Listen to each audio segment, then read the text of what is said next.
I will repeat that. Good morning, everybody. First, I want to thank you very much for inviting me. It is 3 years since I was here, and that was just before the COVID started. So the situation was very difficult. Do you understand me? Yes? Very good. If you have any questions, if there's anything you don't understand, just interrupt. There's no problem with that. English is not your first language. It's not my first language. So we have a double problem here. Right? But I think I'll try to speak it in slowly. And if I'm going too fast, you will nudge me, right? Or kick me or something. And then we'll see. It is really an honor to be here. I am very pleased. And I have actually not spoken on this subject since I was here the last time in 3 years, except in court, because there has been serious court cases because of the COVID later on. So I've had to testify for the police to try to save some of the ship's doctors and the ship's captain that were actually fined because they didn't suspect COVID in some place. So that has mainly been my interference with the cruise medicine during the last years. Now, cruise medicine is, let me see if I can get this.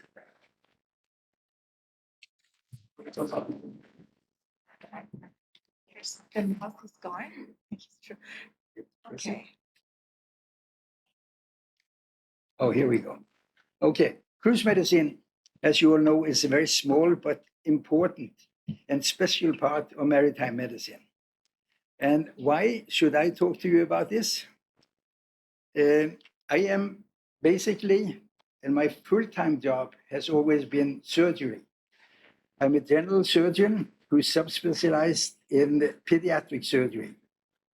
There's hardly any subject that is further away from cruise medicine than pediatric surgery, because that you can never do on a ship. But when I completed my internship in 1971, my first job was actually to go to sea, just by accident. And I stayed at sea for 9 months. And it was very, what should I say, contagious. So I carried on doing 3 months or 2 or 3 months on board a ship every year for the following 47 years. At the same time, I kept a full-time job at the hospital. I did 9 months a year at the hospital. I did 2 or 2.5 months on board a ship, basically during January, February, and March. And can you imagine why? Because those are the months you don't want to be in Norway. That's why I'm here now, right? So I try to get away in the wintertime to be in a warmer climate. And for that, I spent the whole rest of the year working in the hospitals. But it gave me a lot of experience. So now, after 47 years at sea, there is hardly anybody with more experience as a ship's doctor and also as a medical consultant for cruise lines. One of the competitors are actually the medical director of Princess Cruises. He was originally a ship's doctor. He is now a senior vice president he's the fleet medical doctor. He was in charge of the Diamond Princess when they had a problem. He used to be in charge of this ship Artemia, because that used to be a princess ship as well. It was built as mentioned, in 1984. And the godmother of that ship, do you know who she was? It was Princess Diana, the English Princess Diana, who now, if she had lived, might have been the queen, right? But she was the godmother at that time. But now it has been chartered out to a German concession. So it has been full of German passengers when they went on this very unusually long world cruise that you were talking about earlier today. And this presentation about this ship that you wrote, I found very interesting. I hadn't read it before. And I found it very interesting because it really fits right into what we're talking about now. things I didn't know about the last time I was here. So I will not go into very much details about the COVID later on, but I will say something about the Diamond Princess compared to the ship that you've been discussing right now. But first, we'll go back to, well, just a few things. I did 3 complete world cruises. I worked on 30 different cruise ships, and I worked for 12 different companies, which is also important. And I also was the medical new building consultant. That meant I was in charge of designing the medical centers and also getting the equipment on and taking the ships out from the yards, mainly in Saint-Nazaire in France or in Finland. Those are the places where we built the ships. And the kind of highlight was to be a chief medical officer on Oasis of the Ship of the Seas, which was when they brought it out in 2009. The biggest ship in the world. It was 40% bigger than any other cruise ship. And we had more than 8,000 people on board. There were 3 doctors at that time. And my second in command was actually visiting me in Yongjian until this morning. He was there for 3 days. He is now no longer a ship's doctor. He's from the United Kingdom, and he is now a cowboy. Meaning that he lives on a farm with 60 cows. And that's his up in the Korat region. So he came to visit me for 3 days, which was a joy because there are not very many people we can talk to about cruise medicine. Nobody will understand what you're talking about. So these 3 days was a joy, right? Now, let's get on with this. That easier, right? Now, the important part, as you know, cruise ships versus merchant ships is that there is a high concentration of multicultural crew on board the ships. There are many nationalities among the crew, and there are passengers, many nationalities, and up to 6,400 on the biggest ships. And the most important thing when it comes to cruise medicine is that we have doctors and nurses. And, why can't I make this work? Which the tab is work. I can't make that work either. Here. Yeah. Here. Okay. Okay. The important part about having doctors and nurses work on board the ship is that they can observe the seafarers, how they live, how they work, and they can influence all conditions. If I see something that is wrong, is dangerous on board a ship, I can go straight to the captain and say, we got to fix this. On a merchant ship, you have no such possibilities. And you have the possibility to to diagnose and treat everybody on board, passengers and crew. And this makes a cruise ship ideal for medical research. So what am I going to talk about today? First, some cruise ship history, and that actually means that's my life, because cruise medicine history basically started when I started cruise medicine. We'll talk about the challenges on board and the international guidelines that are basically not existing. We'll talk about the difference of cruise medicine on small ships and big ships. Quite a bit about epidemiology and outbreak prevention, and a little bit about the ship's hospitals or the ship's infirmaries. And a near disaster with a question mark is the COVID. I'll just touch on that in the last part. And all the way to the end, I'll speak a little bit because we have travel medicine residents with us. I'll speak a little bit about my recommendation, what you should recommend that passengers that go on a ship should bring in their hand luggage. Now, when I was in medical school, there was basically only one way to get from one port to the other, and that was by ship. But mid-1960s, there was a big change because suddenly more people went across the Atlantic by airplanes instead of going by ships. So suddenly they had a lot of passenger ships with no passengers. So what do? What they did was that they changed them into being cruise ships. They go on pleasure cruises, some of them to nowhere, but basically they were not crossing anymore. They were moving around and they were having fun. It was the fun ships. So in 1970, Norway or Norwegian owners built the first cruise ship that was exclusively built for cruising. They were different. You didn't need to have a lot of space for luggage and stuff because it was only doing one-week cruises in the Caribbean. And there was, and for me, the important part was I got on that ship when I was only 8 months old, and there were no rules. The only rules about doctors on a ship at that time was that all ships with more than 12 passengers, they had to have a doctor. Here we have. Yeah. And when I say they had to have a doctor on board, there were no rules for the doctors. I even once replaced a veterinarian they had hired because they thought he had a medical license.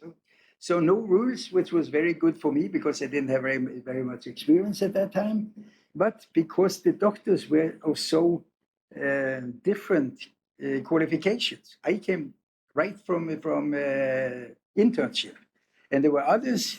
They didn't have American licenses. They had Cuban licenses. Couldn't get anything else. So very quickly, ship's doctors got a very bad reputation. You know, our image was poor, and everybody thought. And here, the ship's doctor here is actually the girl in front, right? So somebody who wants to be in the sun, doesn't want to have a tricky job, they go to sea, and everything will be fine. Now, basically, the ship's doctor in this picture would be the guy with the glasses, you know, bringing urine specimens to the passenger, and while he's knee deep in problems. So things have become very different. But this is a picture of how successful it became, right? In 1990, there were only 4 million passengers on the ships. When I was here the last time, in August in 2019, this is the evolution that you see. We were expecting and got in 2019, we had 30 million passengers on board a ship. And it looks like it's going to continue like this. But when more and more passengers came, that meant that the demands for cruise medicine got more and more important. The more important people we got, the more important it was that we gave service of good quality.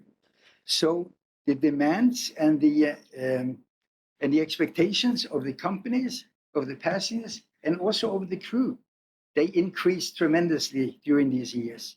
So now the medical practice is very challenging and very complex. What is the doctor's primary job? He is an emergency doctor for the passengers. He provides service for them. They can choose whether they will see him or not, and they will have to pay. When I say he as a ship's doctor, now there's just as many female ship's doctors as doctors, right? For the crew, it's different because the crew will stay on board for up to 10 months. And for them, it's also emergency medicine, but he is basically also their family doctor. He has to take care of them 10 months out of 12 a year. And the ship's doctor is also providing public services for the whole ship. Still, the most important thing, I think, for the ship's doctor is to provide individual service for the passengers and the crew. The crew is more important than the passengers because without the crew, you cannot move, right? But now there is an increasing focus on prevention and public health. We do a lot of drug testing. Shouldn't be a doctor's duty, but it is. We do alcohol testing, same thing. We have to deal with insurance claims and lawsuit prevention because there's a bunch of lawyers on the pier trying to sue us when we come into port. We have to be actively involved in anti-terror activities, and we have to be in with the planning of disasters. And then, of course, Now very important, the epidemiology and disease prevention, hygiene measures, systematic isolation, and vaccination programs. And we have been involved with this thing, with the hygiene measures and systematic isolation, not since the COVID, but since the beginning of the century. For many years, we have been very eagerly isolating people, as you will see, especially because of the norovirus. So we were very familiar with that problem, but there are differences here. And the vaccination programs, we have made sure that the crew members don't get the flu. Every year, more than 90% of the crew will have to be vaccinated for that. And we also, you will not be hired on board a ship unless you can show that you have MMR vaccination and yellow fever vaccination, and varicella is also a requirement. And for certain groups, like the medical department and the garbage people, they also need to have hepatitis B vaccinations. And now, of course, everybody has to have COVID. But we're still talking prior to COVID when I'm talking on now. And I want to emphasize again, for the passengers in offered service, they can choose if they want to see the doctor or they want to go ashore and see a doctor ashore. Whereas for the crew, the ship's doctor is the primary physician and they don't pay anything. They can see the doctor every day if they like, and it is for free.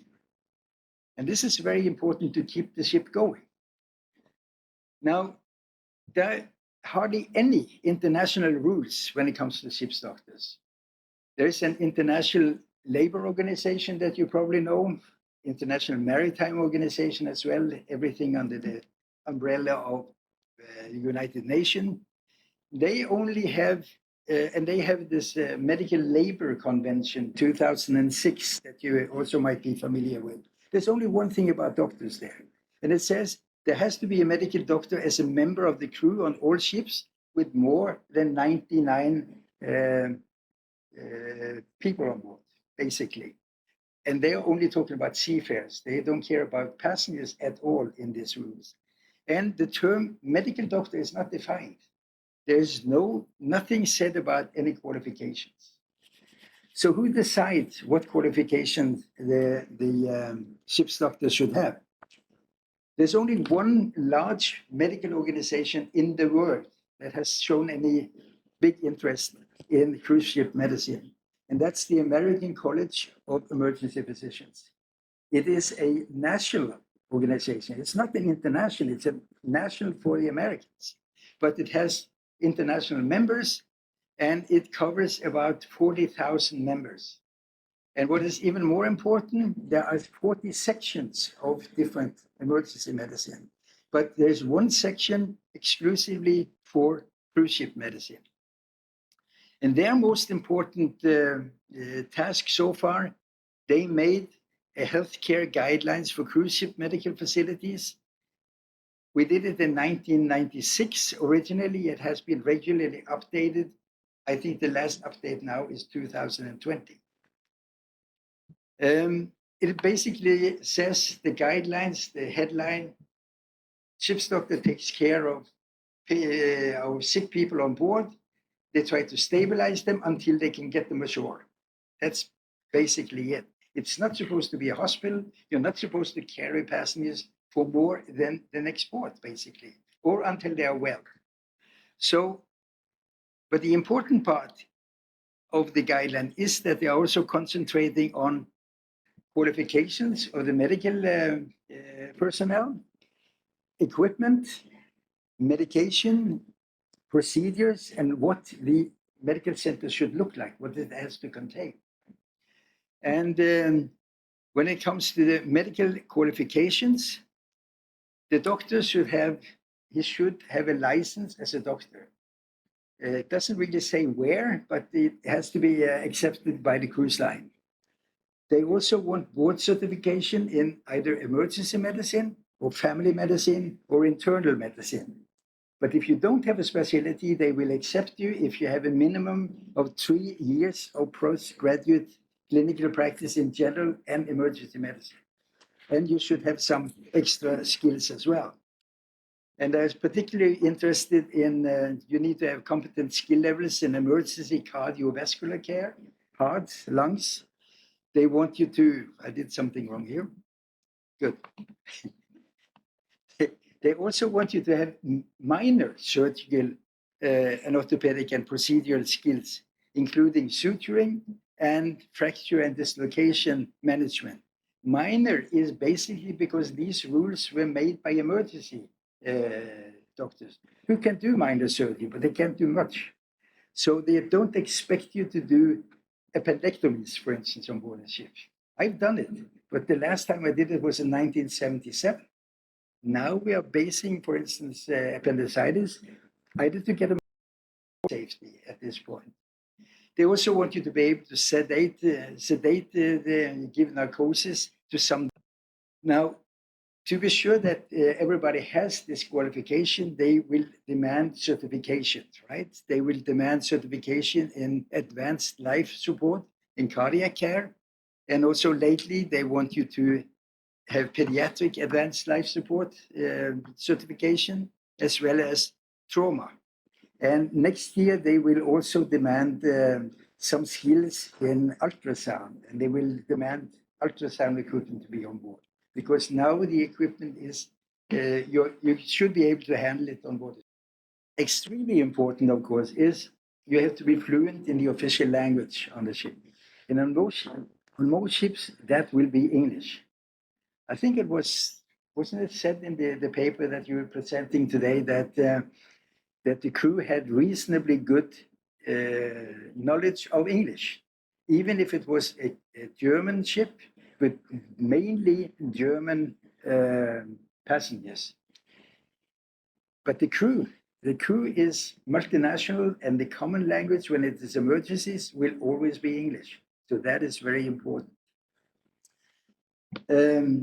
It didn't say much about in your paper. It didn't say much about the ship's doctor. You know, he was quarantined like everybody else. He was receiving phone calls. He wasn't taking part in the procedures. There was also nothing said about nurses, but I'm sure there were at least 2 nurses on that ship, most likely 3, but they were excluded in this case. I have done courses like this for German doctors who wanted to become ship's doctors. I did that for 6 years. Every year we went on a different cruise ship, and I was lecturing together with Germans. We had 40. Hi, Eilif. Yes. Hello. Hi, sorry to interrupt. It's Tanawat. Nice to hear you. Yep. Okay. Hey. So sorry to interrupt. Just to put the context is quite clear. I have one quick question here. Please. So the background in maritime medicine, like based in US, normally they're from emergency medicine. But for the maritime medicine here in Thailand and in other countries, we are based from the preventive medicine. So the expectations that you shared earlier, do you think there would be problems that the background on preventive medicine can do well in cruise ship medicine, or should be the emergency one instead? Thank you. I would say you need both. You will need to have extensive experience in emergency medicine, because that's what's saving the lives that the passengers see, right? So you Yep. will have to have the skills of resuscitations, and you have to be able to deal with emergencies on board. But more and more of your work on board will be preventive medicine and will be isolation and stuff like that. And I will mention later on, I was on a visit to a ship, cruise ship 3 days ago, and they have still a medical department of 1 doctor and 2 nurses. But in addition to that, they have 3 technicians, medical technicians, who only do lab work. So they take the preventive department just to test is now just as big as the medical department. So things will change here, for sure. But we're just about to get out of the slump again. So right now, there's a lot of non-knowledge around. Did that answer your question in any way? Yes, that's very clear. Thank you. Good to hear you. Very good. Now, what I was saying was that we had 40 on the German ships. We had 40 people who were lecturing. They were all lecturing in German to the German doctors, except me. I was speaking exactly the same way to the Germans as I speak now, despite the fact that I went to medical school in Germany. I have 6 years of medical training there. But I insisted on speaking English because they needed to understand what I say. If they can't understand what I say, they will not understand the crew members on board because they speak even a different language, different English than I. So that worked out pretty well. You know, I thought they will not accept it, but they invited me back 6 times. So language, of course, is extremely important. Now, just quickly, what do you need to have on board the ships? And these are in the guidelines of the ASAP, right? You need to have 2 cardiac monitors. You need to have 2 defibrillators, at least 1 AED. You also need to be able to do cardiac pacing capability. I have had to convert rhythms on board the ship. Of course, you need to have an electrocardiograph. You need to have ventilators, more important than ever now when you have COVID. Oxygen tanks, there's a limit to how much you can have on board. So oxygen concentrators are quite important. And another thing that they are very concerned about now is you need to have sex assault evidence kits, you know, because if somebody claims they've been raped or violated, you need to be able to collect evidence for the police ashore. So also very important now is X-ray department. When I started, you know, we had to develop very difficult on board a ship. Now it's digital and it's very, very good and very helpful to have. And ultrasound will come as well. When it comes to lab facilities, you need to be able to do a complete blood count, urinalysis, pregnancy test, blood glucose is very frequently used, electrolytes, renal function, creatinine and stuff, cardiac enzymes for diagnosis of the heart attacks. And also we need tests for malaria. Legionella is very important because Legionella now is a differential diagnosis to COVID as well. And it's an easy test, a urine test that all ships should have. And influenza testing is also very useful. And I noticed that on the German ships, they had no influenza tests. Right? And that is very helpful when you're in doubt. And then now, of course, COVID is the big thing. And also, for the emergency medicines, you need thrombolytics for at least 2 patients to be able to dissolve the blood clot in the myocardial infections. And you need to have all the medications that you need for a complex cardiac arrest code. Just a few words about the medical facilities. The most important thing is that you have space enough to work. So we got into the guidelines of ASAP that you needed to have all treatment beds. You had to have free space all around the bed so you could move around. Because when I came over the ships, this is, by the way, this is an emergency room that doubles. It can actually be a hospital bed. The American Navy has 2 hospital ships. One of them is the Mercy.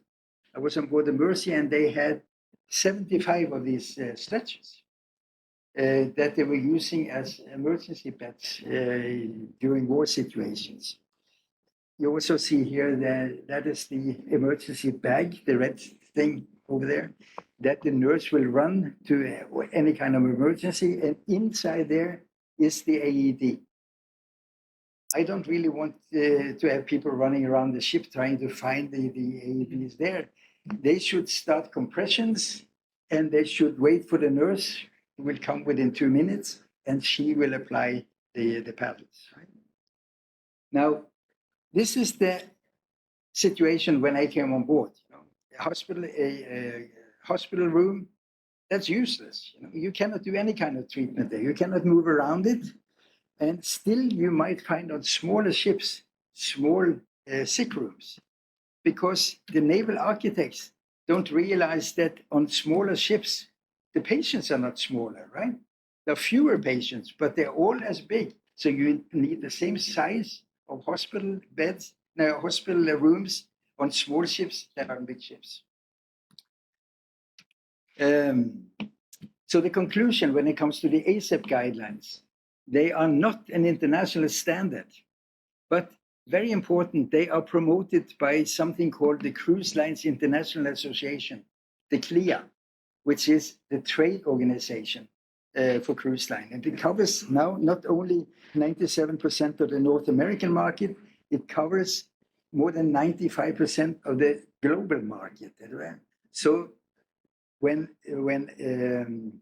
CLIA says you need to have medical centers according to the ASAP standards, they will have to have it.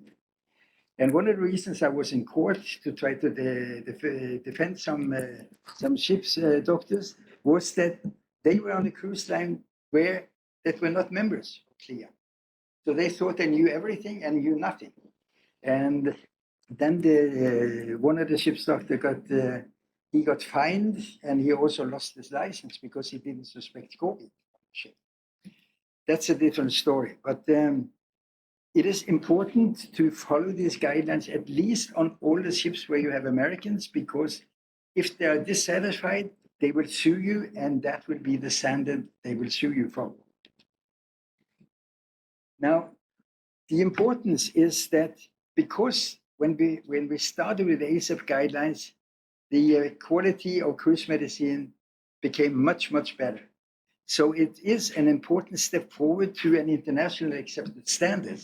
But to get an internationally accepted standard, you will need to have the approval of more than 100 countries. And most of them have no cruise ships and no interest. So it's very difficult to get into international standards for this. The drawback is, of course, that they're created by emergency physicians. They see everything, Dr. Watt. They see everything from the eyes of emergency medicine.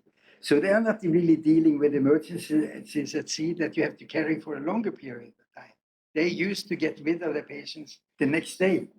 And also, they have no concept of the trouble you might get from having multinational crew on board a ship together for months, Many of the groups on board, they can't even stand the smell of the food of the fellow crew.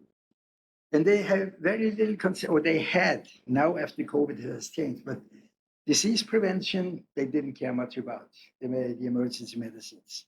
And they were not very good at the concept of compliance with the demands of the port authorities. That was illustrated very well in the paper presented earlier today. If you don't cooperate with the port authorities, you're dead, basically.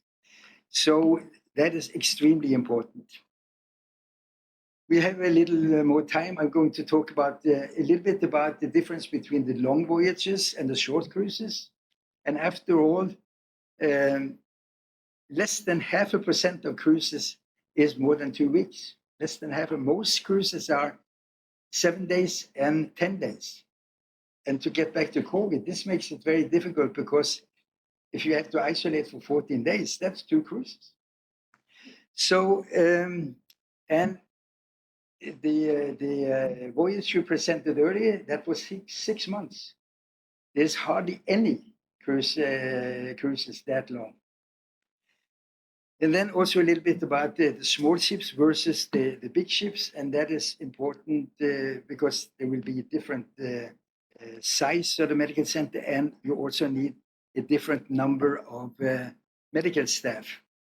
So there are small cruise ships, but there's only 1 doctor and no nurses. I would never go on a ship like that. What can you do without the nurse? They are the ones who do the work, right? So I can go there and I can take the pulse and I may do some compressions, but that's it. So my preference is the medium-sized ship where I am the only doctor and I have at least 2 nurses. And then the ship I was taking out when it was the largest ship in the world, that was the Oasis of the Seas. That's my staff over there. And the guy just to my, on the right side of me was the one who was visiting me. That's the cowboy from Cobalt right now. And he took over from the sizes. Yes, that's the size of the ship. How many passengers you can have on board, you know, and that has changed very much as well. It's a very good question because when I came on board the Song of Norway, that only had 800 passengers on board. It was one of the largest in the world. You know, we thought we were on a big ship. Now that's one of the smallest ones, right? Then in 1987, when we took out the Sovereign of the Seas, largest ship in the world, they had 1,000 crew members. Now it is a medium-sized ship. That is, it's not a medium-sized ship anymore because they have scrapped it. They have thrown it out already. So now a medium-sized ship will have somewhere between 2,000 passengers and 4,000 passengers. And then you have the mega ships, the large ones, where they basically set the limit at around 130,000 tons. This ship was 2,000 and 20,000 tons. So it depends. And it is basically up, there are no rules for this. So it's basically up to the cruise line to decide how many you can handle as a doctor and nurses. Now, the most complicated cruises are actually the world cruises, like the one that was presented earlier today, because they go around the globe. They have, I put down here, those are the ones I've done about 3 months. This one was 6 months, enormous amount of time. And you will be outside a helicopter range. That means you get no help for days. And often in many, when we see here the Pacific, often you will be outside a helicopter range for days. And the small islands here, many of them have less good medical facilities than you have on a ship. So there's not much help to get. Even if you get a helicopter out, you send it to one of those facilities and that's it. When you see the red lines here, oh, it moves just by me pointing at it. Good. Press your hand on the keyboard. Oh. This is it, right? The red lines you see here, that is their helicopter range. Means you only get a helicopter out about 12 hours. So when people say, oh, some problem, get a helicopter out. For days you can't get it. And you might have to turn around and head into the different location to eventually get it. So that is another problem, especially on the long cruises. Now, I did 2 studies. They are now old, but they are quite a long time apart. And it was on 2 sister ships. And it was remarkable to see how similar the situation was in 1997 and 2004. And it will not be very much different these days, except for the COVID thing. This is what we will call now small to medium-sized ships with around 1,000 passengers and 500 to 600 crew. But they're luxury cruises, and you can see that from the amount of passengers to crew. It's 1 to 2. For every crew member only have 2 passengers.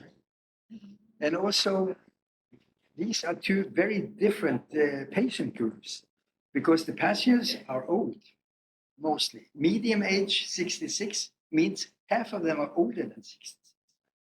And in the crew, medium age, 30 years. So these are young ones. And the difference is also that the crew, the passengers may have every kind of disease when they come on board. They are not checked. The crew members, you are checking, right? So you know that they are reasonably healthy when they get on board.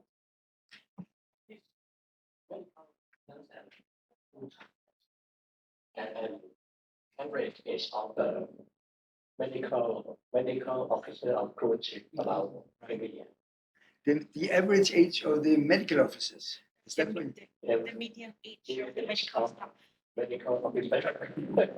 Because they have practically every 60 years. I'm laughing because this is changes. When I got on board as a ship's doctor the first time, I was 26. Right? When I had my last contract, I was 72. So there was no, and I was actually not allowed to sail after 60 because they didn't want any and the seagoing officers older than 60.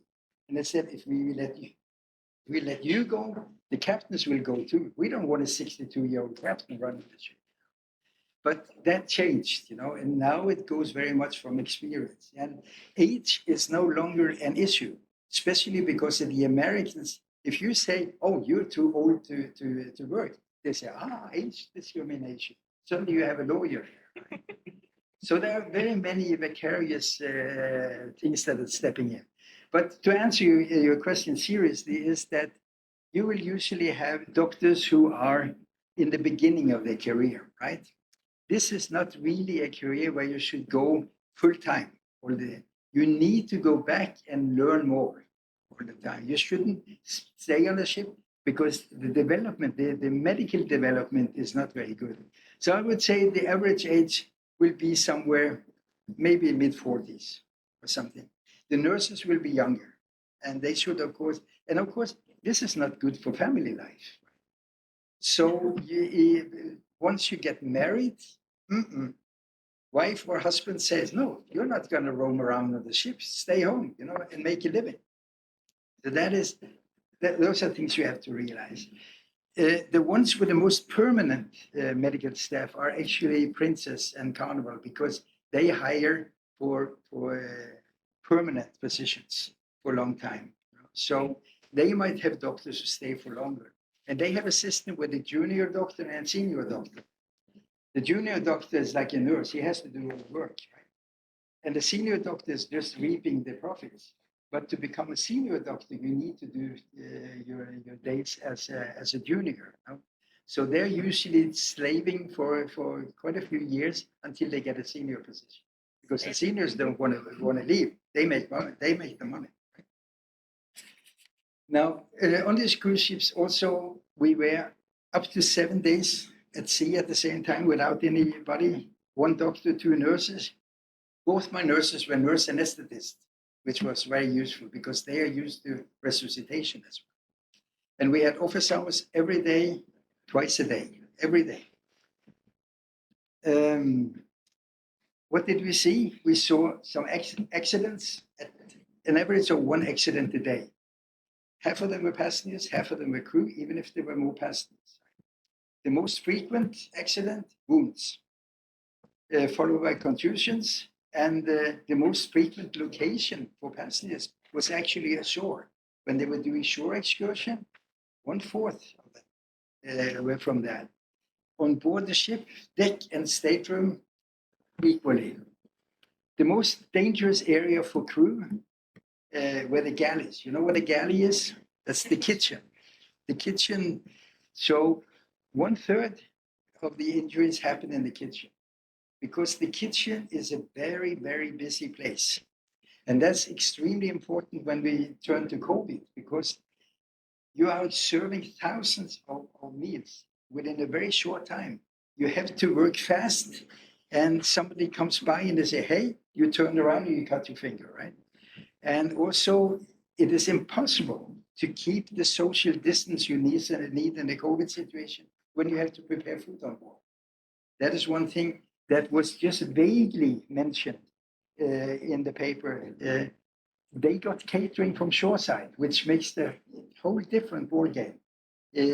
As if you try to make quarantine on board the ship and they have to prepare the food.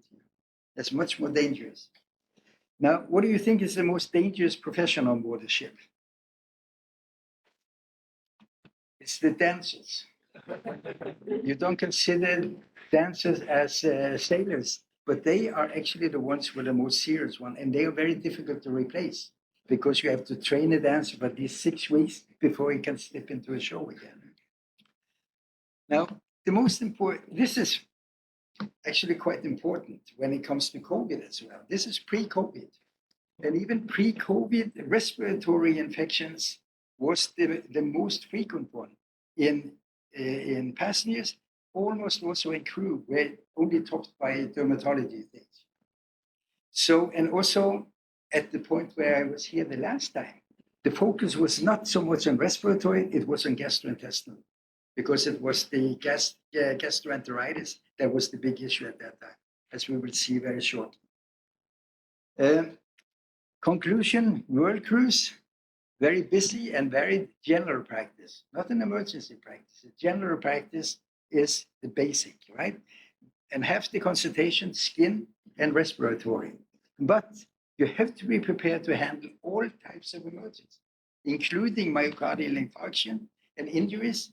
And you need to handle it on board because you might not get any help from shoreside for the next 7-8 days. And I think even this sentence was in the lecture this morning. Passenger ship isolated, semi-closed communities, infectious diseases very easily transmitted on board. The same food, the same air, same fluids. So it's very important to prevent whatever you can prevent before you get there, right? Therefore, like I told you, influenza vaccinations of the crew every year.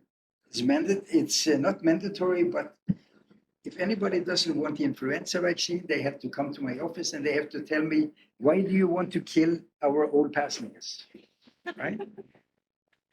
They're still allowed to say no, of course, but interestingly enough is among the ones who say no, those are the ones I have to put on the sick list because they get sick with bronchitis later on. They get more complicated respiratory infections instead. And also, which is an interesting observation as well, often they say, I don't want the influenza vaccination because I'm never sick, right? All right. So they go, they don't get the influenza, and they come back 2 days later and they're sick. Pure accident, of course, right? But if I had given them the injection, right, 2 days later they had the disease, they would blame the vaccination, right? And it would have been a pure accident, right? Coincidence. Now, also, we demand that the people have the MMR and also hepatitis B for the selected ones, and now COVID is mandatory. But our big nuisance since I started, 1970, was always the acute gastroenteritis. That was the big problem. 1970 to 2001, the outbreaks we had, bacterial. It was food poisoning. So the CDC got very interested and they demanded that we really pump up the hygiene measures. And they had a lot of rules and regulation, and we had a very extensive vessel sanitation program. And they were controlling things. We hated it because it was a lot of extra work. But in 1986, they ran out of money, so they stopped it, and we saw immediately that we got a lot more outbreaks. So within 2 years, we demanded to get the control back. And now, since 1986, we have this program in place, and it's paid for by the cruise companies because we feel that this makes us better. Right? So we had very good cooperation then with CDC, between CDC and the cruise companies, had very high scores that showed that we were doing well. But suddenly, after 2000, we got more outbreaks. All of a sudden, despite us being very clever now, we got more outbreaks. And then we found out that this is not food poisoning anymore. This is a new thing that was a norovirus. The problem was that the symptoms are exactly the same, food poisoning and norovirus. And there is no quick test to determine. So if somebody reports throwing up, even if it's only once, and it's not seasick, or if they have one loose bowel movement, could even be an overdose of a laxative. But if they report that to the ship's doctor, boom, right into isolation. So we've isolated very many people who didn't have norovirus just to be sure that we are catching it from the start. Because the big difference between food poisoning and norovirus is that, like COVID, person to person transmission is the danger. So what do you need? important as well when you compare. From now on, you should actually compare with COVID, because incubation period here is 12 to 48 hours. You get it fast, right? COVID up to 14 days makes it impossible on board the ship. Really impossible, because you have to isolate for the maximum incubation time. So we only isolated well, let me get back to this. Only takes one person vomiting in a buffet line. That can start a disaster. So when something happens, you got to get them out of public. They're not allowed to use the public bathroom. Get them into their cabin and let them stay there. And when it comes to gastroenteritis from norovirus, you have to do exactly the same things as with COVID. Hand washing, we have been practicing that for years. Hand washing, surface disinfection, and mandatory quick isolation. That decides whether you will have a full outbreak or only a few isolated people. And people are furious. You put them into a cabin for 48 hours, and I've had death threats. We're going to get you when you get off the ship, because they're going through the Panama Canal. They want to see the view, and they're stuck in the cabin. And that's mandatory. It's either one person or the whole ship.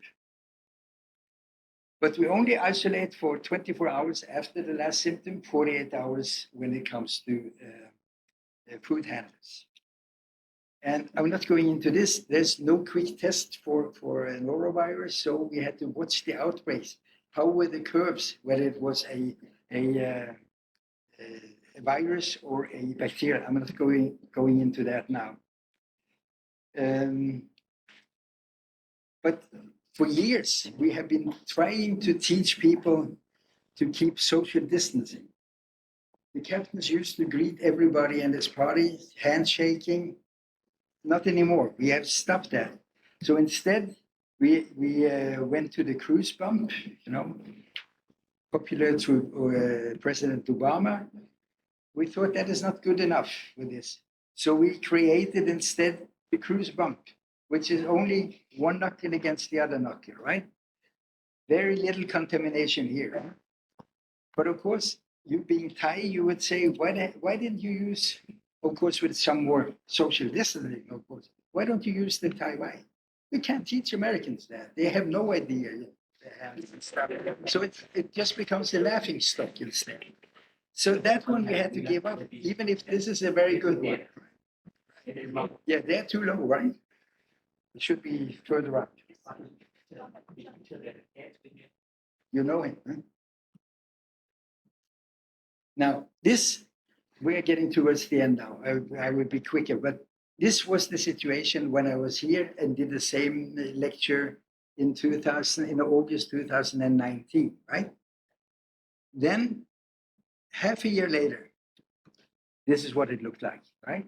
How many passengers? None. Right down to zero. And if you compare if you look at this curve, it looks exactly like the Thai tourists, right? They were shooting up. You had, I think, around 60 million people, and it went right through the bottom here. But what is so special about COVID and cruise medicine compared to the situation in Thailand, for instance? When I was here actually in January 2020, when I was reading the newspaper and we were reading about, there's something going on in China, right? It's bad, but nobody really paid that much attention. But suddenly in January, also we got the first few cases outside of China. That was in Thailand, where I was. Right? So we were paying attention to that. And then suddenly the Diamond Princess thing came. And what happened on the Diamond Princess, that was a big ship. And it was cruising in the Southeast Asia. And they had this outbreak in February. And during March, half the cases of COVID outside of China was on that ship. Half the cases in the world. So that was a real disaster. And what happened there was that They were on one cruise. They sent one passenger ashore in Hong Kong, tested positive. They got the message. The Japanese people got the message. So before they had any known case on board the ship, they put the ship into quarantine in the port of Yokohama. No known cases. And quarantine for them meant no passenger goes ashore, no crew member goes ashore. Everybody has to be on the ship, and they were hoping nothing would happen, right? They were not thinking about people on board the ships. They were thinking about the Japanese. They didn't want to have the problems inside, right? But with quarantine on board the ship, you have to run the ship. You know, you have to make the food, you have to make it run, you need electricity. So the crew had to work, and they had to work together. And things are so close that social distancing, forget it. No chance of that. They had more than 3,000 people on board that you already know. And then it went into isolation. They went into quarantine on the 1st. On the 5th, they had the first case. And then they were in quarantine for almost a month or more than 3 weeks. And during that time, they had 700 cases on board. And after 3 weeks, already 6 had died, and then another ones died. So 13 people died on board that ship that was in quarantine. So that was a really disaster. But then again, we were able to publish this very fast. If you look at the paper that presented this morning, you will see that the reference number 18 is a report from me. That was an editorial that was dealing with this. And we were able to publish that 1 month after this thing happened. So this showed the world what is actually happened. The case on the German ship was two months after this one, but the publication came more than a year after. So these lessons are a little too late at this point, especially now because the situation had changed with the vaccinations, right? But what we really learned here is what we all know now, that this we found out immediately after this. Older persons, very bad. All with respiratory symptoms must be considered COVID cases until proven otherwise. And that is the real big problem here, because respiratory symptoms you have on all ships at all times. So if you're going to consider everyone with respiratory symptom and you isolate them, suddenly you have no crew left. You know? And if you have to isolate them for 14 days, disaster. It is not possible. So our conclusion was that isolation is effective for passengers if you can keep them in their cabins isolated. It is not, quarantine does not work for crew that have to run the ship. And I didn't understand too much of the Thai discussion going on, but there was a question of what is essential crew and what is non-essential crew, right? The essential crew are the ones that need to run the ship. And they are the ones who work in the engine, and they are the ones who work on the bridge and security, right? And that is the negative thing of making quarantine on board the ship, is that you will need to have these two groups to work on board, and they are the dangers on board the ship. So my preference would be get them off the ship in a hospital facility that you can control, so you don't have an essential group. That is the big thing. Now it's not so important anymore because of the vaccinations, right? What happened with the Diamond Princess is that was the one that changed the whole cruise industry. That stopped it. You know, effectively, the German ship was already on its way, so they were stopped mid, and they were able to get rid of the passengers. It took the other ships quite some time to get rid of the passengers. It took them even much longer to get rid of the crew members, because they couldn't get the crew members to fly home, because many ports wouldn't accept them. Oh, you come from a ship, stay on the ship. And even, for instance, I will not point out different nationalities, but the huge nationality of India they flatly refused to get any of their crew members back to India. They said, we're not going to get any. So for months, ships were moving around carrying no passengers, but crew members until they could get them off. Big disaster. And there's still restrictions. And CDC and CLIA, they enforced a no cruise policy, no sailing policy, was in effect until October 2021. And in Japan, still have no cruise ships. Right. First one will come in March next year. So they're still scared to death about this. And what is the difference now between the norovirus and the COVID?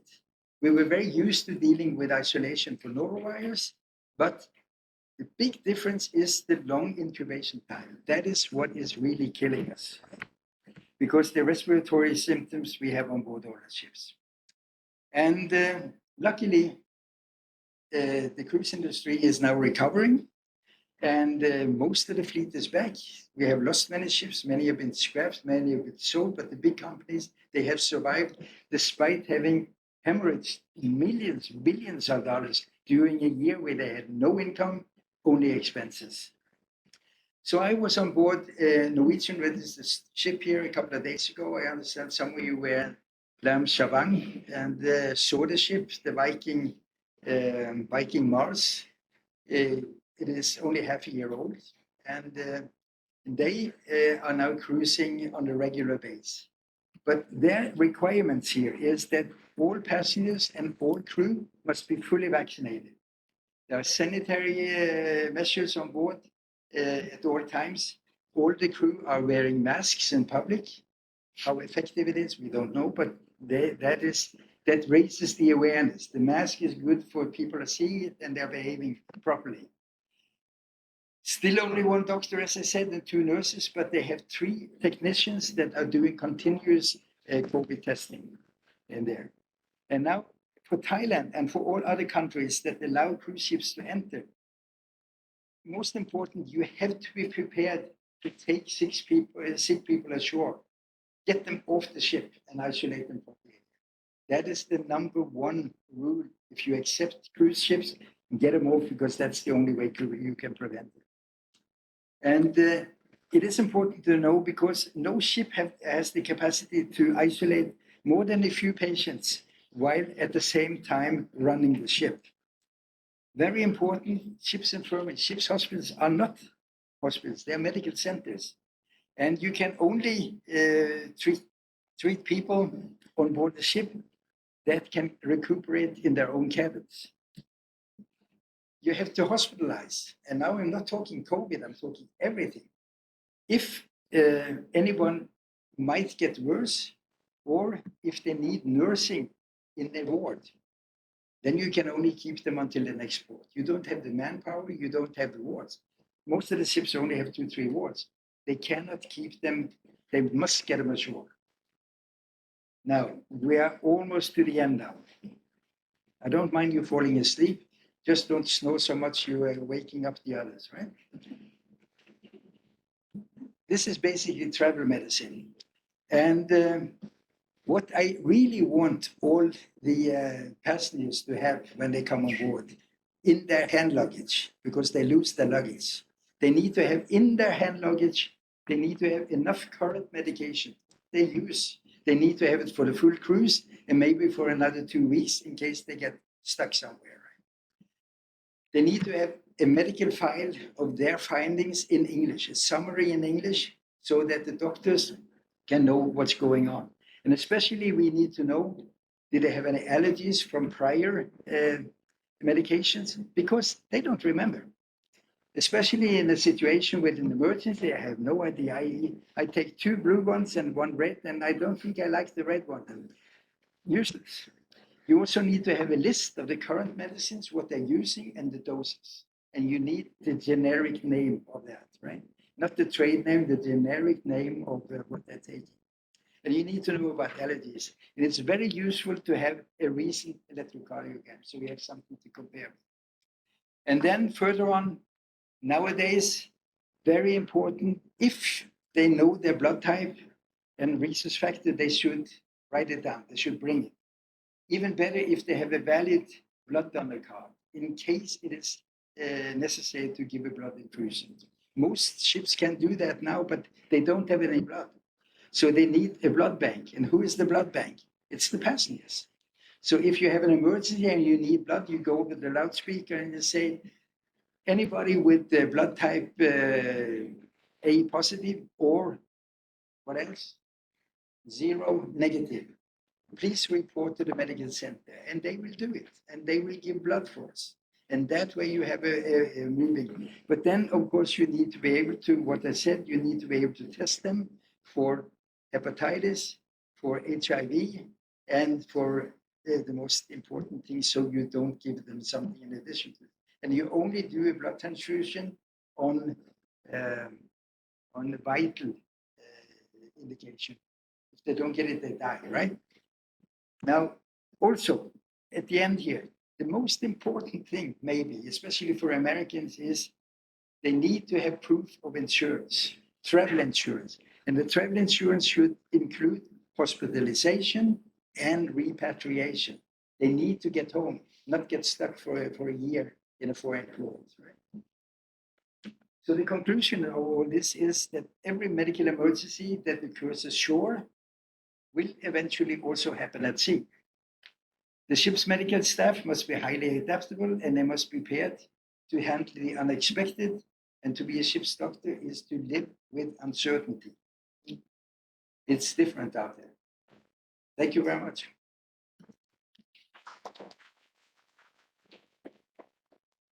One question. There is a film showing in the theaters right now in Thailand as well. And it's called The Triangle of Sadness. Anybody seen it?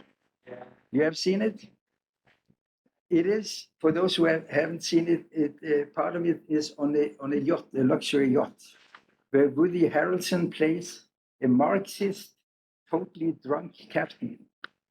And in the end, there's a lot of episodes there that are outrageous. And if you haven't been on the ship for a long time, you will see this is impossible, it can't happen. I've seen things like this, all of them. All of the outrageous things I've seen happen on board. Then, of course, in the end, it blows up the ship, and the only one who can handle the island is the one who's cleaning the toilets, the Filipino.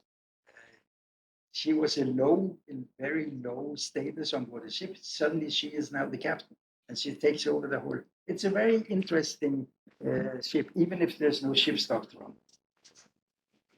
All right. Any questions or comments?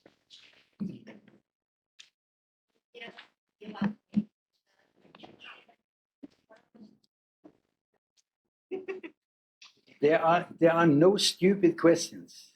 Maybe some stupid answers, but there are never a stupid question. You can ask anything. ตอนนี้ทางระบบออนไลน์มี10 กว่าคนแล้วก็มีสถาบันที่ต้องมาฟังมีกับการศึกษาป้องกันศึกษาด้วยถ้าทางออนไลน์มีสามารถสอบถามในสายไทยได้ครับเป็นแบบภาษาอังกฤษได้ There are actually two questions. So the first one is, how do you manage the corpse when people die from the COVID? How you manage it? The corpse. Yeah. All right. From COVID, die What? from COVID. Oh, from COVID. How you can manage it? I have no idea, actually. I don't. I was actually watching this thing and seeing that these people died from COVID, right? I don't know what they did with it, but I assume that they didn't let them die on board, did they? They probably took. They probably took the sick people off the ship and handled them shoreside. So they had tested them and knew it was COVID. On the other hand, you can see if somebody dies on board a ship, a crew member, young crew member dies on board a ship, and there is a suspicion of COVID, it is COVID until you have decided otherwise, and you have to treat it as it is. Right? That is the only thing I can say about that, because crew members usually don't die. I only had during my 15 years I've had 2 or 3 crew members die, and they fell overboard and drowned. But usually, it is rather unusual that the young crew members will die. But in cases like this, of course, then so you have to be highly suspicious that there is, and you will have to treat it. If you don't know, treat it as if it is gold. Now you have a question of how you handle dead bodies on board. Do we have time to get into this? A little bit? Do we have time? You have time? Are we are way over time already, but can I answer with some stories about this? Yes. Um, this is not a laughing matter, but the deaths on board is a complicated thing. And it used to be that if somebody died on board a ship, uh, sailors are very suspicious, and you cannot transport the body. You have to get rid of it fast. So they used to have burial at sea. You know, next morning when somebody died, next morning the captain had a little ceremony up on deck, and they had prepared a coffin with a body, and they had put a lot of metal in it so that when they dropped the coffin, it sank. Off it went. And they did also in the Navy, they did this for a long time, even after I started sailing. But then we realized we are going to get dead bodies from the old passengers. So I remember the first time we got the morgue on, which is a refrigerator, has to be between 0 and 4 degrees, and you put them in the morgue until you get to the next port. And in the next port, a homicide. Police will come on board and investigate to be sure you didn't kill them. So the first time we got a morgue on board, it had 3 levels. You could have 3 bodies in. And the first body we got, put him in. But then we realized that we needed the refrigerator engineer to control the temperature between 0. So every morning he had to adjust it. Problem was that the thermostat was all the way inside. So this poor electrician, the refrigerator engineer, no, he had to crawl over the body. He had never seen a dead body before, and adjust it. Before he could do it, he needed to have some alcohol. Right? When he came out, he needed more alcohol. He was useless until the next day, and he was crawling again. So the next port, morticians come to take the body out. That's what happened. Like you said, they were just putting 2 switches, pulled out we had no idea. We thought it was fixed. So the poor refrigerator engineer, he went into he was so mad when he saw that he could just have done that, that he refused to work for a week afterward. So these are some of the complications you might have. But then there is a story that actually stopped buried at sea on cruise ships completely. And that was because now we are very climate and environmental conscious. And they said, you are not allowed to drop anything overboard. You know, if you have a cigarette and you throw it overboard as a crew member, they fire you. You know, you're not allowed to throw anything. And the body bags were not biodegradable. So they said, you can't throw a body overboard. Even if the fish eats the body bags are contaminating the ocean. That was the official one. But the insurance company said the reason that you are not allowed to do it anymore is that we had a couple, old couple, husband died, the widow insisted on having a burial at sea, and they did so the next morning. So the next port, the widow goes ashore, and we don't hear anything more about that. When the ship came back to New York, the dead person's real wife and 3 children were standing on the pier waiting for him. Do you get this? This is a situation that lawyers don't want. So big lawsuits and big problems, so they say nobody will be buried at sea anymore because of that incident. This was a little, wait, that was that one. You had the second one.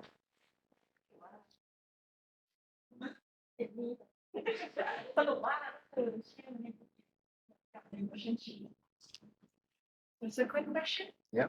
It is yellow fever is mandatory on the cruise. Excellent question. And I know why you ask it, because nobody gets yellow fever anymore, right? But yellow fever is the only vaccination before COVID that was mandatory in some ports.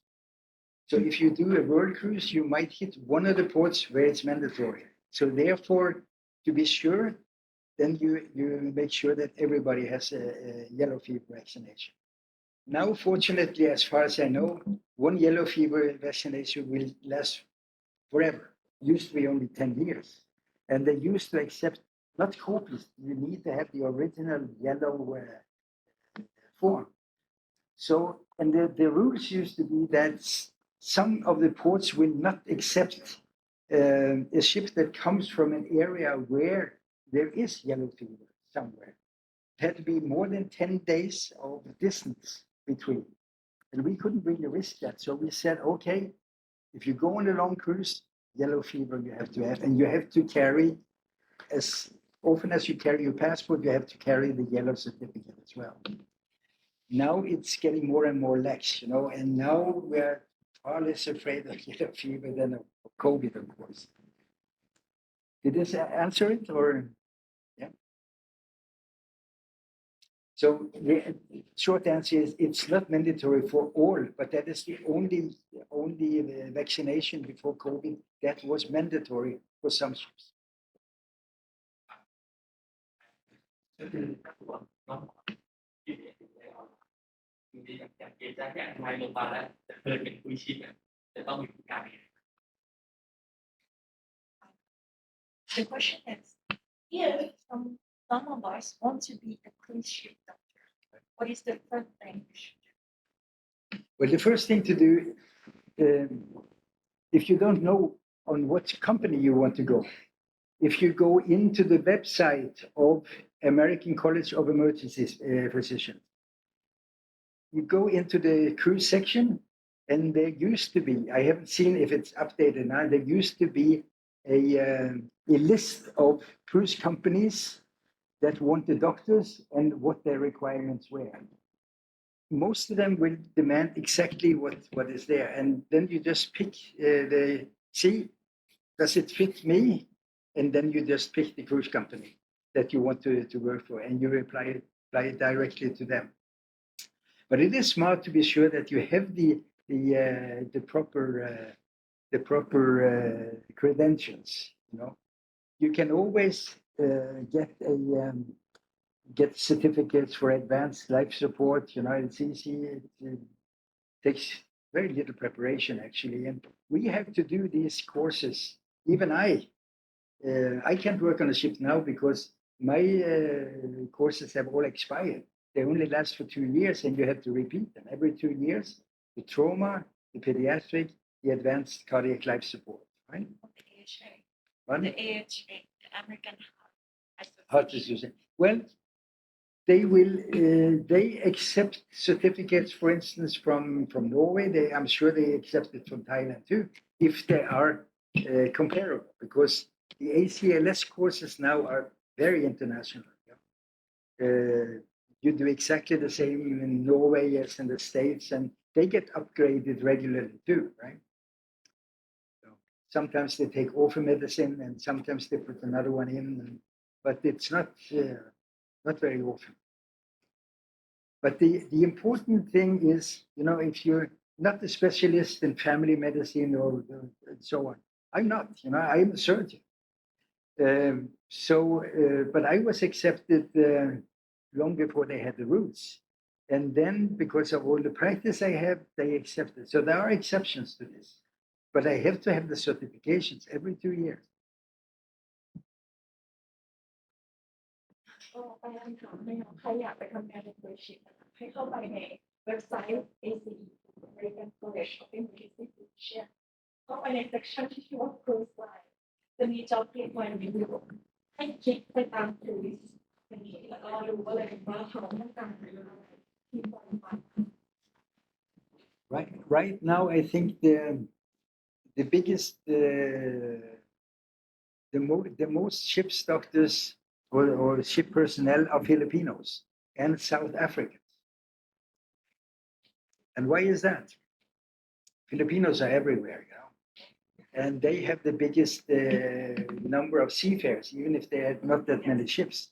South Africans came into the picture because the medical director of Princess Cruises, who is a very influential guy in the international scene, he is South African. He's South African, but he also has a Zimbabwean, South African, an English, Maltese passport as well. He's married to a Canadian Chinese lady who is Chinese, Hong Kong, and Canada. And they have 2 kids, and they are American. So very international family. But because he trusts his own people, he tends to hire South Africans. And that has spilled over until the other. The good thing about South African is that it's a very violent society. So they have a lot of trauma experience. They have a lot of emergency experience. So every South African doctor who has worked in a hospital, they work more than 3 years. They fulfill this emergency thing immediately. It's not more formal than that.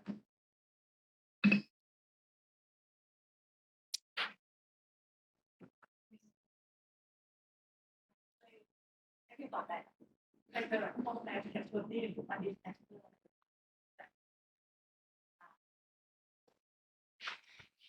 From your whole year in the cruise, have you ever met a disaster or a mass casualty before,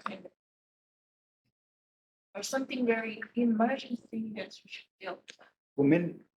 Involving many people, you mean? Not on board, but some years ago we were cruising in the Caribbean on a ship that used to have 2 doctors and 3 nurses, and they decided that they would like to try it with only 1 doctor, me. And so we were cruising along, and it was a very quiet cruise, and we had docked in Dominica. Dominica is a very small island, not very good medical facilities at all. Speak English. And most of the passengers were ashore. They had a shore excursion. They had been on a cooking course. They were learning to make Caribbean dishes. Going home, and it was in the carnival time. So the driver of the bus with 16 people on board, he was in a hurry to get back to get them off so he could go party. So they're going down the hill and going like this, and the passengers are a little worried and they're screaming, and the driver thinks this is funny, he drives faster and faster, and they go off, right? And then suddenly we have 17 people in the local hospital. The driver and 16 passengers, and quite badly hurt. There's no way I can treat it. There's only 1 hospital on board on the island. There were 3 surgeons on the whole island. That was it. And the main problem was, what are we doing? I got notified 2 hours before we were leaving. And they said, how many can you take on board? I said, none. We cannot handle that. I'm the only doctor, and we have 3 nurses. Yeah, okay, give us 1 nurse. So I sent one of the nurses to the hospital and a lot of stuff, so they had something to eat and remedies. And then I contacted Miami. That is what saved us. This is a little more than 2 hours flight from Miami. Miami has the big, that was the center for the cruise line. So we needed to get these people out as soon as we could. So they arranged for Miami to have ambulance plane going down to pick them up. The problem was that this was 4 o'clock in the afternoon, 6 o'clock it's dark. No plane can land in Dominica after dark. So the whole thing was put off. They were operating. They had one with a neck fracture who was paralyzed from the neck down. They had 2 people with perforated spleens. They had to take out the spleens. They managed to do that. They were one Cuban doctor, one Cuban trained doctor. So they managed this properly.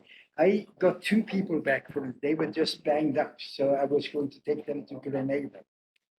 So we are in contact with them and we are advising, you should do this, you should do that. And they put in some drains and all of them survived. One was in a coma, had a brain hemorrhage. So they're flying in the emergency planes from Miami. They are landing early in the morning, 7 o'clock. It's light enough to get in for landing. Second problem is that there were only 2 ambulances on the whole island. And it is 2 hours from the hospital to the airport. So they now have to shuttle, and they had to. So they got down 3 emergency planes, ambulance planes, and 1 charter plane, because they needed to take all the relatives and stuff. So they evacuated more than 30 people, and they managed to do it within 24 hours, and nobody died. But we were in constant contact with him during that time as well. But that was a disaster that we were lucky because they didn't have the facilities. We didn't have the facilities, but because we were not that far from Miami, we could get it out. So I usually say the most important talent for a ship's doctor. I think that is luck. You have to be lucky.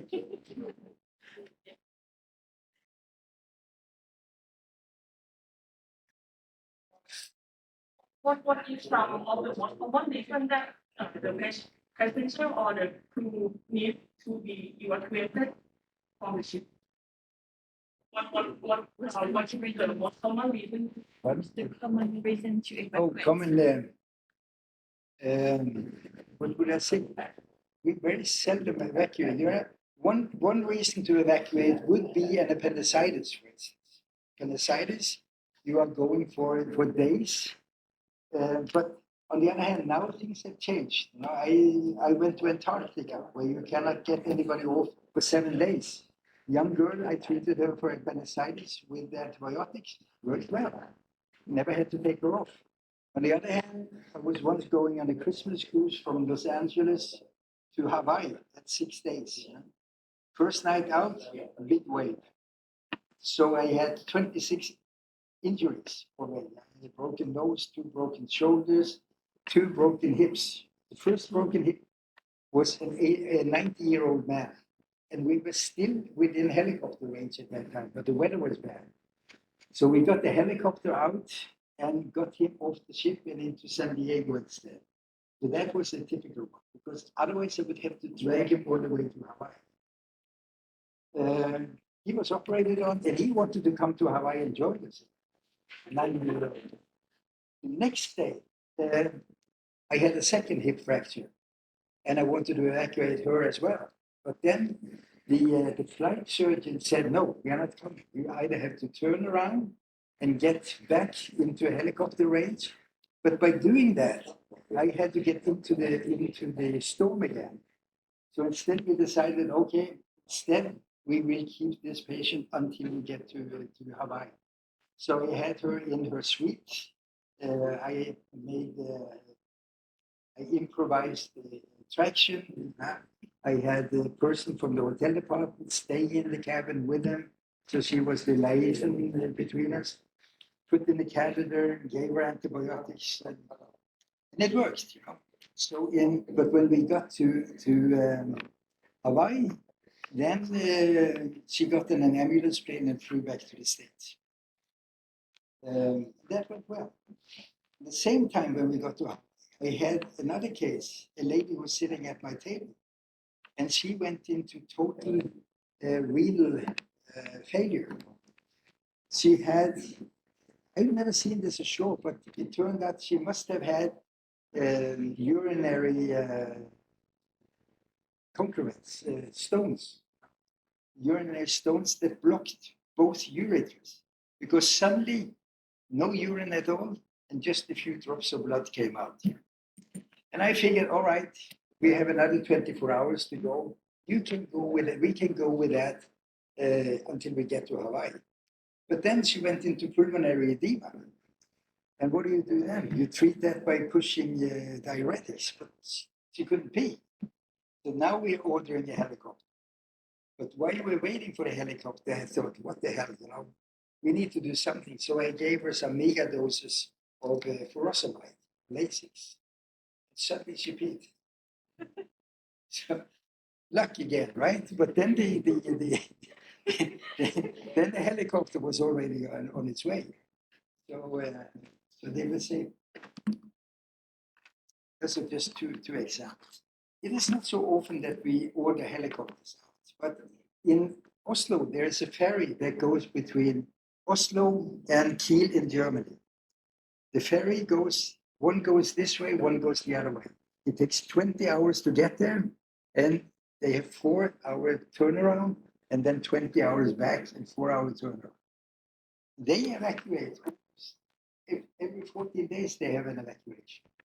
And they evacuate because only talking 20 hours, but still, they don't have time to stop and bring somebody inside. So instead of stopping and throwing somebody off the ship, they get a helicopter out and they lift them out. And there it's routine, so it's very easy. On board a ship, it may take 24 hours just to plan it.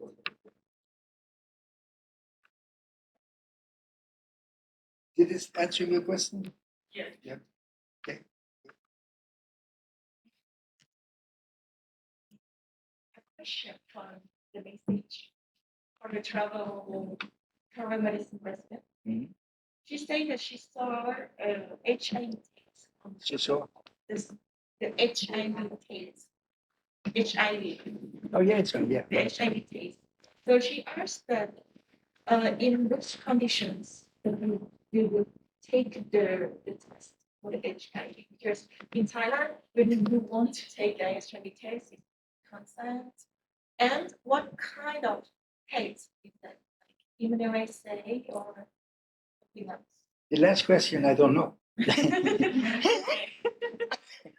because I have never used it.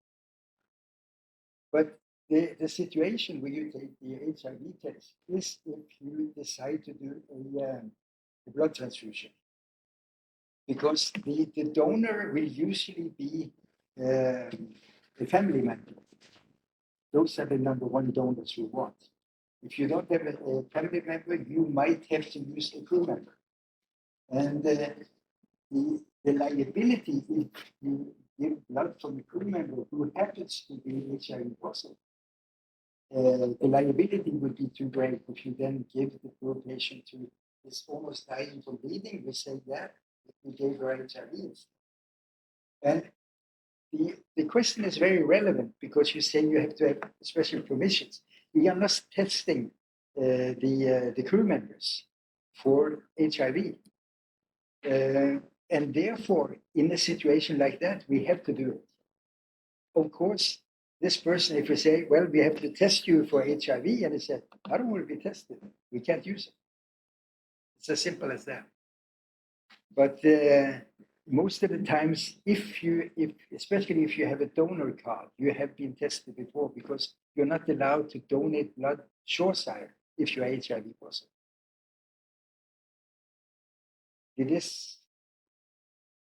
Was this clear or did you understand it? Yeah.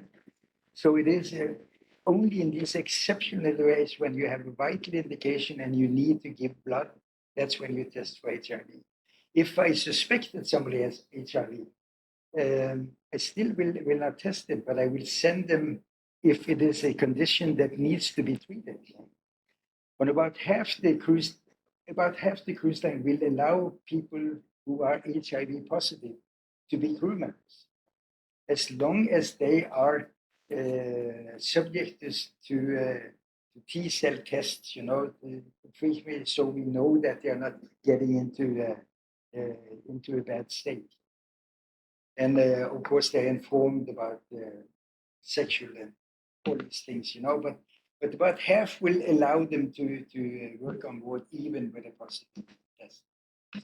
We did a study on this some years ago, and it differs, the biggest problems was actually on Italian ships because Italians are Catholics, and there is a big prejudice against COVID and stuff like that for that. So they would say that nobody on board our ships will have HIV. But that is a national, cultural, religious problem that we don't deal with on other ships.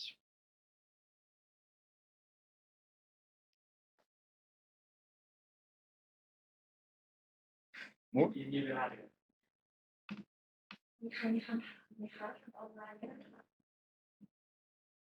ทางออนไลน์มีใครจะสอบถามไหมครับ Government มีอะไรจะสอบถามไหมครับ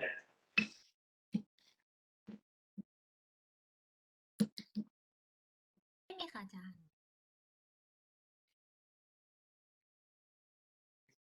พี่ประวินเห็นเปิดไมค์ไว้ จะถามอะไรบ้างครับ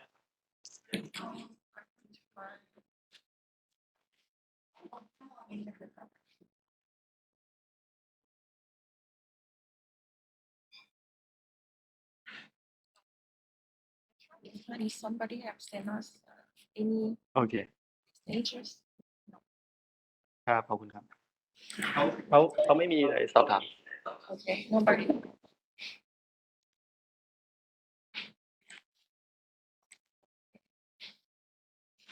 no more questions okay Very good. เดี๋ยวถ้างั้นถามในลักษณะว่าตลกหน่อยนะ ถ้าต้องออกข้อสอบในท็อปิกเรื่องนี้เอลิฟคิดว่าข้อสอบควรถามอะไร President is open all of the ears All right. from this question. So he asked that if we should make an exam about cruise ship medicine, what points that we should ask the residents?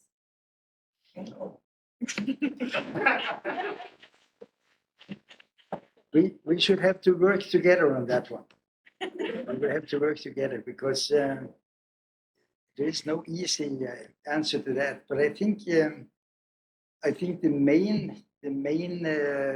questions will be how would you handle this and this and this situation?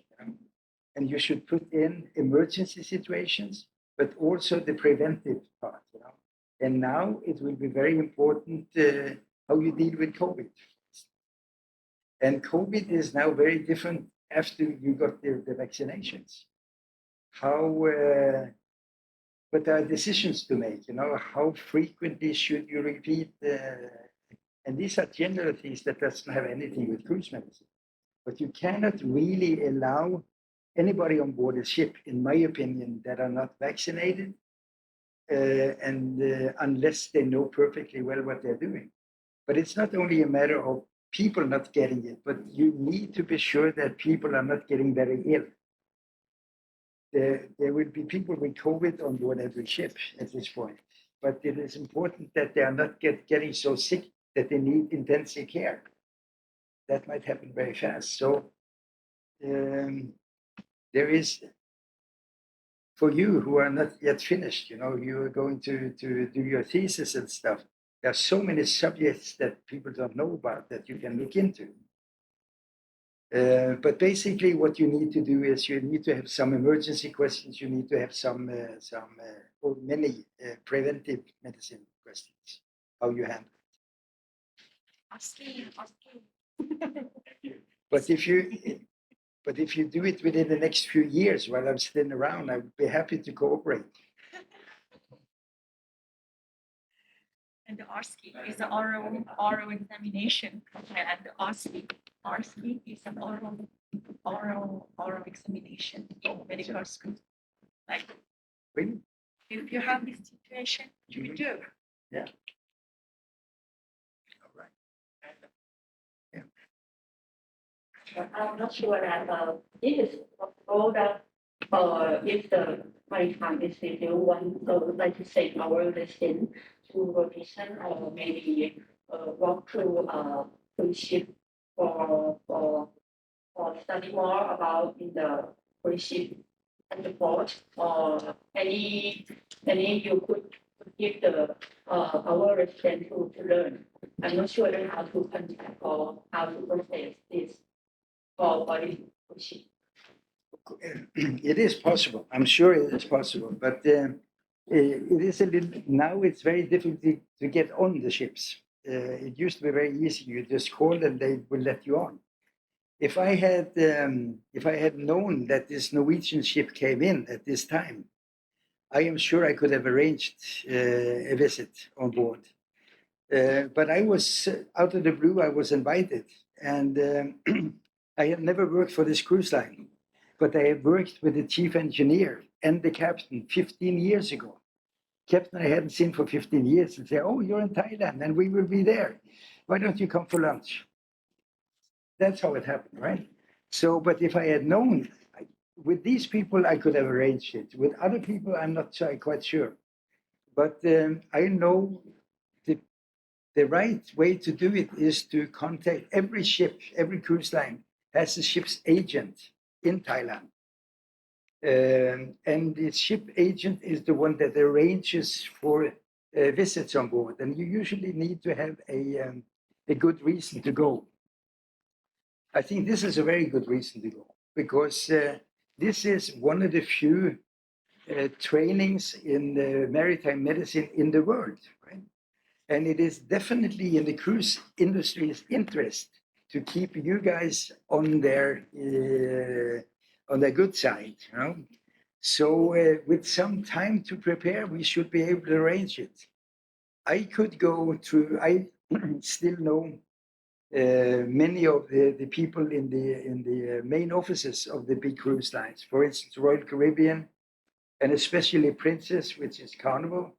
And the one who is in charge of Princess Cruises is now the big boss of whole Carnival line, which is the biggest cruise company in the world, more than 100 ships.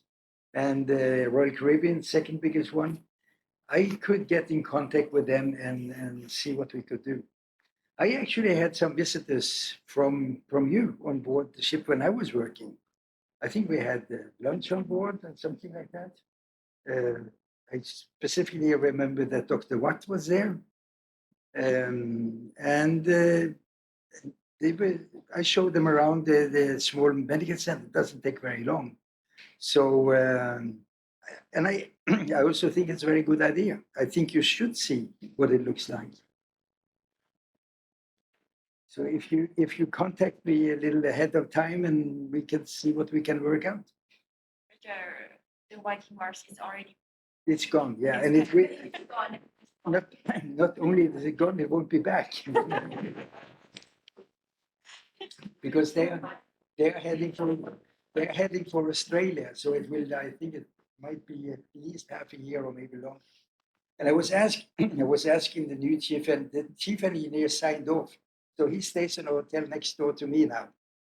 I was asking him, where are you going next? He said, I don't know, I don't care, I'm off the ship. So I asked the new chief engineer where you were going. I think we're going to Australia.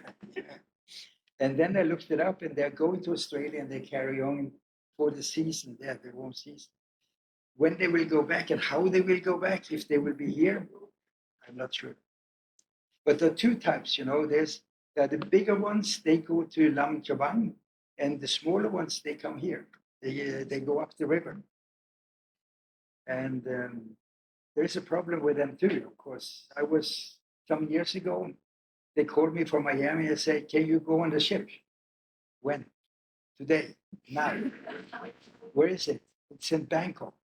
You're in Yongtien. You take a taxi, you go to Bangkok. Why? Well, the ship's doctor is admitted to the hospital, and he had malignant tumors. So I said, well, I don't have much time because I have to be in Norway in 4 days. And they say, well, can you go on board on the Saturday? We have to leave on Sunday at 3:00 because of the river. You cannot, if you're not out by that time, you can't get out. So at 3:00, if the doctor that was sending from Miami, if he's not there at 3:00, you have to go with a ship to Singapore. So 3:00 came, doctor called, he was in the traffic, stuck in the traffic, like the way we were. He couldn't get on board. So I had to go, said, all right, turn around, go back to the airport, take your plane to Singapore and meet us there in 3 days. So I went to Singapore and flew home. So things are happening all the time. And we don't really know in advance. Like I said, you have to be adaptable and you live with uncertainty. จริงๆว่ารอบนี้ความรู้ว่า resident ไปที่ต่างจังหวัดที่กำหนดเอาว่าขึ้นไปบนตึกเลยว่ามารู้อีกทีนึงคือตอนที่บินโพสในไอจี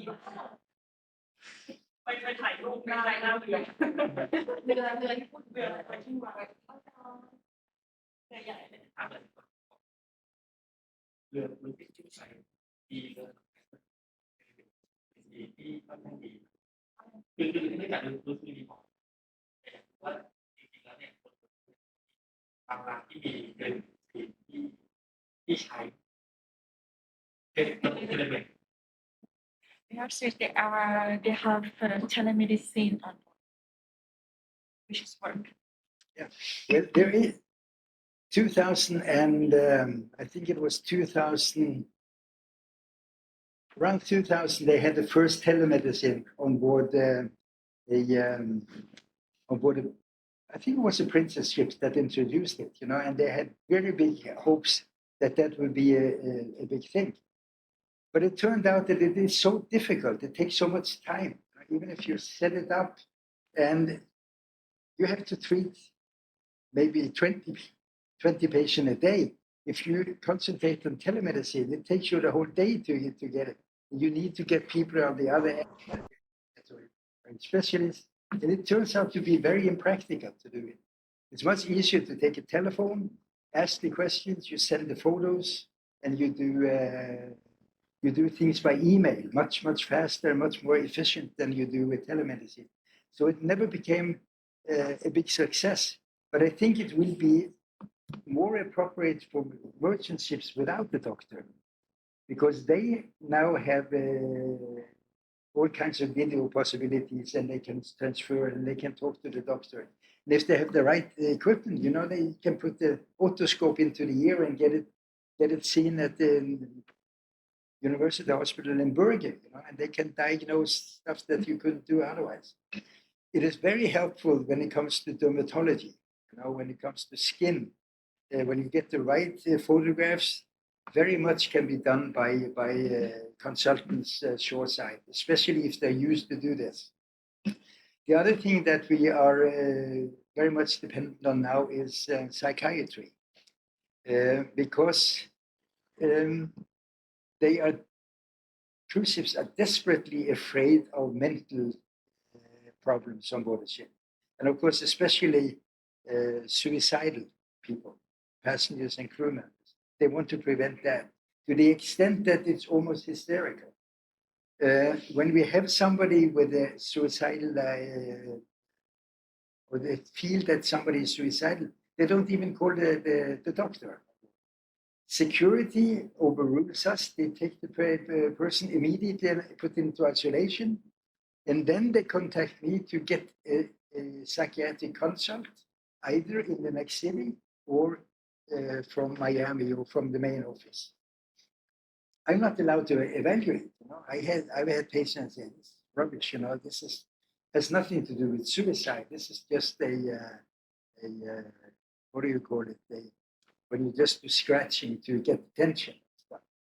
But the decision that the psychiatrist has to make is: do they have to get off in the next port?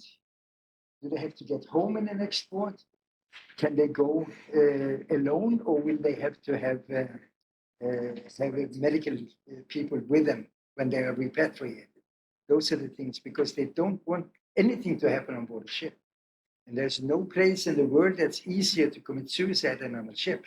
You just get over the rail and you're gone. So sometimes that's very complicated.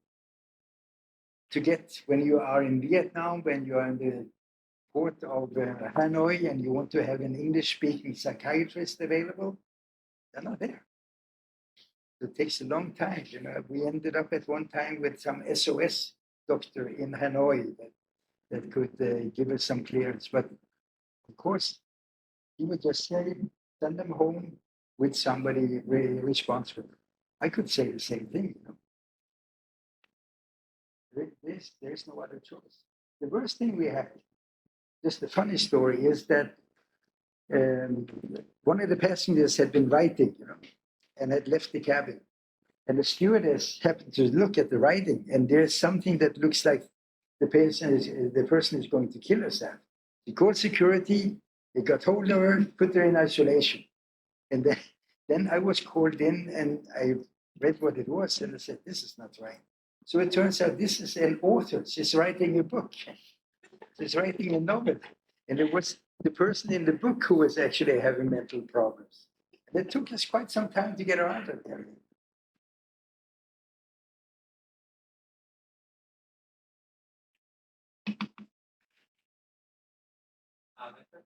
มีใครเพิ่มเติมถ้าอย่างนั้นก็เดี๋ยวขอบคุณเอลิฟด้วยจะมีถ่ายรูปแบบนี้แล้วก็ยืนด้านหน้า